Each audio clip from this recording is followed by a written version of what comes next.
In the serene mountain valley of Barrow Glen, surrounded by snow-capped peaks and dense emerald forest, there lies a lake so still it reflects the stars like glass. Tourists call it beautiful. Locals call it cursed.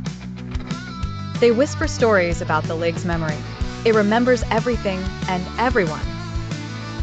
Ava and her younger brother Leo came to Barrow Glen for a quiet summer holiday after losing their parents in a car accident.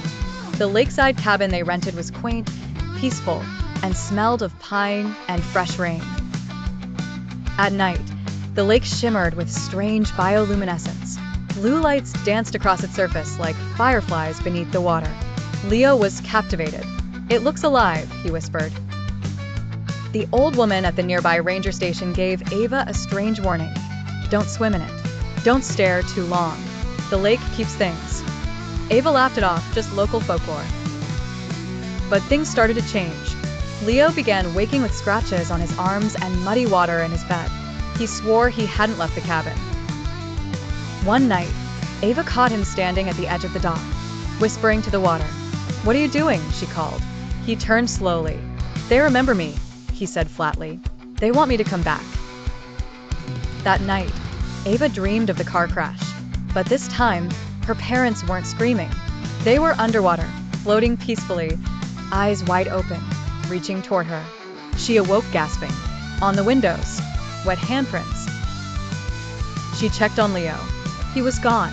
She raced to the lake. The dock creaked under her weight. Mist floated low over the surface. The water glowed faintly. A ripple. Then Leo, standing waist deep in the center of the lake. "Leo," she screamed. He turned. His eyes were pure white. "They're showing me," he said, "everything we forgot." Suddenly, a wave of memories hit Ava. Visions of her childhood, of a lake trip she'd forgotten, of drowning. She had drowned here before. She and Leo had fallen through the ice years ago. Only she had been rescued. Not him. Not really. The thing beside her in the cabin wasn't Leo. The lake had given her a version of him, and now it wanted her too. Hands reached up from the water, cold, pale, rotted.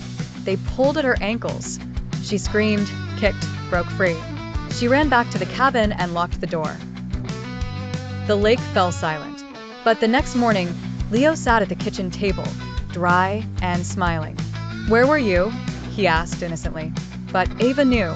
His voice wasn't quite right anymore. She left Barrow Glen that evening, alone. Years later, hikers still report seeing